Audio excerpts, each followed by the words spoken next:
I am the Philosophical Bachelor, and today I want to talk about how, with similar premises, one can reach different conclusions.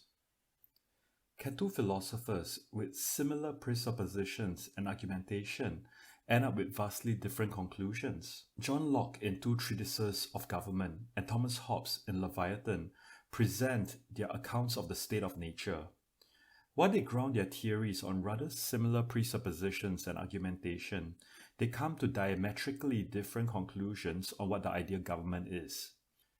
This reflects the differing historical circumstances shaping their thinking, but it also demonstrates the continuing value of studying both thinkers, as different societies may require different solutions.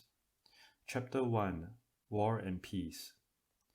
Locke presents an idyllic picture of the state of nature, where men are free to do as they wish without being subject to anyone's authority. Everyone is equal since we belong to the same species and status, with the same advantages of nature and the same abilities, he writes. However, there are limits to this freedom. Even in the state of nature, we are limited by the laws of nature. These laws have two sources, reason and God. Reason tells us that because we are equal, we need to act in such a way that we do not harm others, since we do not ourselves wish to be harmed, in an innate spirit of reciprocity. Because we are God's creation, we need to preserve our lives. The way to do so is to try to live peacefully with other people. Hobbes too posits the equality of men, but with different outcomes. Because we are equal, we equally hope to achieve our goals, leading to competition, enmity, and distrust, resulting in a war of every man against every man. Self-preservation, survival, is also the principal force for why men act in such a way for Hobbes. People employ their reason to survive, which explains, for instance, why they may strike first. However, what justice may be served in Locke's state of nature because natural law is already present. The concept of justice does not yet exist in Hobbes' state of nature. Force and fraud are what preserves each person in such a world. So far, what is common between the people in both states of nature are the need for self-preservation, their intrinsic equality and use of reason. Yet in Locke's state of nature, there is peace and justice, while in Hobbes's, neither.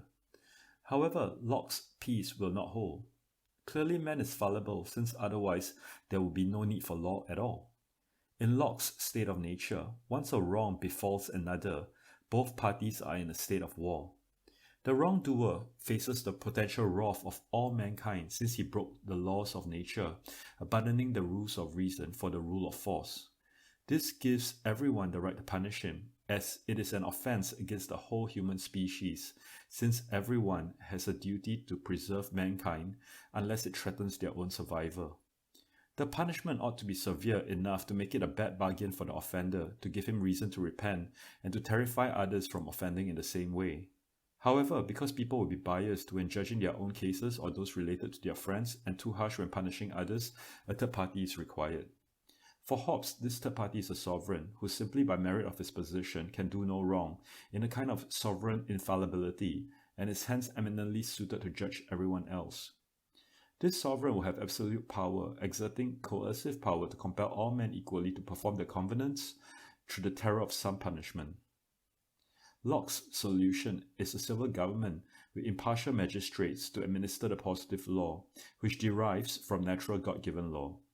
Both call their new state of affairs a commonwealth, but both are critically different. For Locke, a Hobbesian Leviathan as ruler will be even worse than being in the state of nature. He argues, a government where one man, and remember that absolute monarchs are only men, commands a multitude, is free to be the judge in his own case, and can do what he likes to all his subjects with no one being allowed to question or control those who carry out his wishes, and everyone having to put up with whatever he does, whether he is led by reason, mistake, or passion. How much better it is in the state of nature, where no man is obliged to submit to the unjust will of someone else, and someone who judges wrongly is answerable for that to the rest of mankind, he writes. In conclusion, is Locke a Hobbesian? Their theories begin with similar presuppositions, such as man's need for self-preservation, their equality, and use of reason. While Hobbes' state of nature is a state of war almost from the start, there is an air of inevitability for Locke's state of nature to ultimately also degenerate into a state of war. Locke clearly does not like the idea of one man ruling over all as the law unto himself. His solution is a civil government which is subject to the rule of law and which can be overthrown should it fail to deliver. Yet Lockean law derives from reason, the same way Hobbes's 19 laws of nature are also discovered by reason. Why do their conclusions then differ? Published in 1651, Hobbes's Leviathan was a response to the turmoil of the English Civil War, which began in 1642, creating a longing in Hobbes for stability and nostalgia for the monarchy. Locke's two treatises, published in 1689, was also a reaction to the politics of his time against the restored monarchy in favor of a constitutional government. Their ideas on the ideal government were shaped by their differing historical circumstances. While it could be argued that there is a type of dialectical progress in favor of liberal and pluralistic values, history continues to unfold. The verdict of what is universally best is still undecided. Perhaps it is undecidable since each society may require different solutions at different points of time, which is why Hobbes and Locke, with their different ideal governments, still remain relevant for contemporary political thought. Thank you.